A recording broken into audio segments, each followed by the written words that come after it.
Assalamualaikum warahmatullahi wabarakatuh, Cikgu Lini. Jadi terima kasih kerana sudi untuk saya menemu cikgu.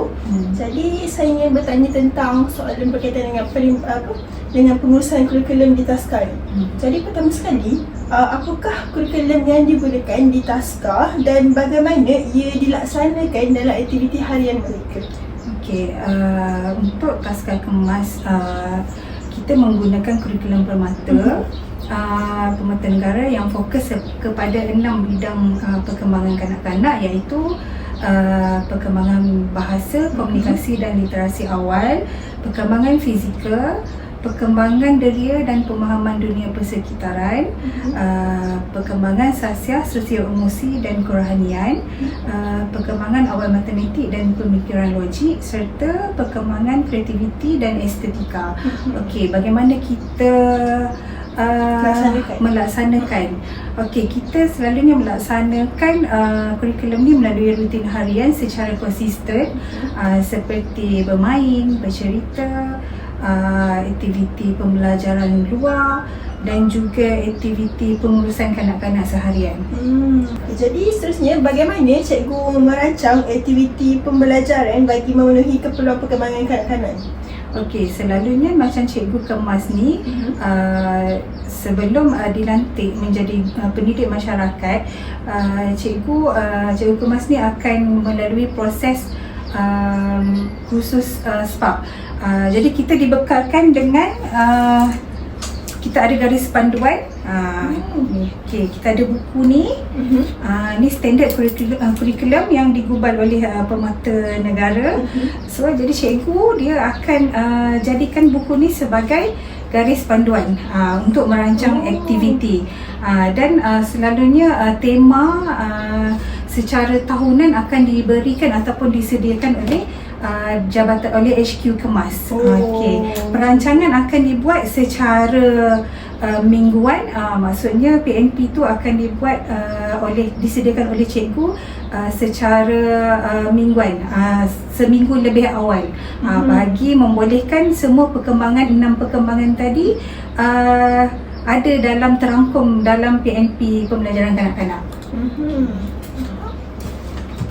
Soalan nombor 3 pula cikgu, apakah pendekatan, kaedah ataupun strategi pengajaran yang sering digunakan semasa aktiviti pembelajaran ini? Okey, selalunya pendidik akan menggunakan pendekatan belajar sambil bermain, pelajaran berasaskan pengalaman, aktiviti berkumpulan seperti nyanyian, hands on, untuk menarik minat kanak-kanak. Supaya dia lebih menyeronokkan. Dan selalunya pendidik akan bertindak sebagai pembimbing sehingga kanak-kanak dapat melakukan dengan sendiri. Bagaimanakah cikgu mengendalikan pula aktiviti pembelajaran ni di dalam dan juga di luar bilik darjah? Okey, selalunya pendidik dia akan sediakan ruang pembelajaran yang selesa, dengan kelengkapan yang mencukupi untuk di dalam kelas. Jika di luar kelas, pendidik perlu mengutamakan keselamatan kanak-kanak. Dekat sini nisbah cikgu kepada pendidik sangat penting, untuk utamakan faktor keselamatan terlebih dahulu. Okey, jika pembelajaran di luar kelas, pendidik menggalakkan kanak-kanak meneroka persekitaran melalui aktiviti fizikal seperti bermain air, bermain pondok dan juga aktiviti bermain pasir. Untuk yang aktiviti-aktiviti ni dia lebih kepada penerokaan kendiri kanak-kanak. Terima kasih. Jadi seterusnya, bagaimana pula cikgu bagaimana aktiviti pembelajaran ni disesuaikan ikut umur dan tahap perkembangan mereka, sebab banyak umur kan kat sini. Okey, kebiasaannya pendidik akan melakukan aktiviti mengikut perbezaan umur kanak-kanak. Okey, bagi taska kanak-kanak kita adalah berumur 2 hingga 4 tahun. Okey, secara ringkasnya macam ni. Contoh, kita ambil tema haiwan. Okey, bagi aktiviti kanak-kanak yang kita ambil tema haiwan ni, untuk kanak-kanak 2 tahun, mungkin kita boleh suruh dia bunyikan bunyi haiwan. Okey, untuk aktiviti untuk 3 tahun, kita boleh buat aktiviti seperti mencantum puzzle. Macam tu. Okey. So untuk aktiviti anak yang 4 tahun, selalunya lebih tinggi sedikit. Untuk dia punya aktiviti sebagai contoh, melukis ataupun memberitahu fakta, macam tempat tinggal haiwan, makanan haiwan, macam tu. So daripada sini kita galakkan dia berfikir lebih kepada perkembangan untuk berfikir.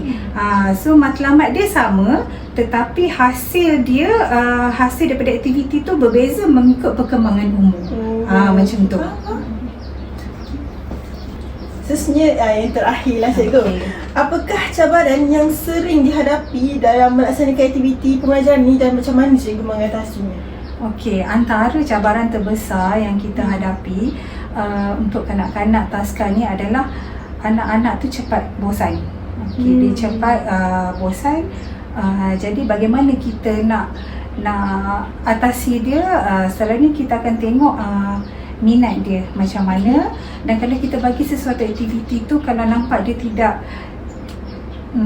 dia tak menarik minat dia, cikgu kena kreatif untuk tukar aktiviti tu. Sebagai contoh, boleh selitkan tengok TV kan, melalui video, pembelajaran melalui video, bukan semata-mata lembaran kerja sahaja.